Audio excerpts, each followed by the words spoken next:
बुलढाणा जिल्ह्यातल्या टक्कल पडण्याचं मूळ निघालं थेट हरियाणा पंजाबात। बुलढाणा जिल्ह्यातील 18 गावांमध्ये लोकांना टक्कल पडण्याचं प्रमाण वाढलं होतं। त्याचे मूळ पंजाब हरियाणा राज्यातील शिवालिक पर्वतरांगांच्या पायथ्याशी असल्याचा निष्कर्ष ज्येष्ठ संशोधक अभ्यासक डॉक्टर हिम्मतराव बावस्कर यांनी काढला। यासाठी त्यांनी स्वखर्चानं शेवटच्या टोकापर्यंत शोध घेतला।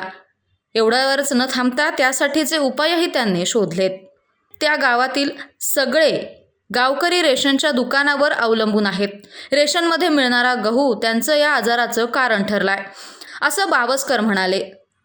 त्यामुळे बोंदगावचे सरपंच रामेश्वर धारकर यांच्याकडून तिथे येणाऱ्या गव्हाच्या पोत्यांचे फोटो, गव्हांचे सॅम्पल मागवून घेतले होते। ते गहू पंजाब हरियाणामधील शिवालिक पर्वतरांगांच्या पायथ्याशी असणाऱ्या भागातील होतं हे सिद्ध झालं।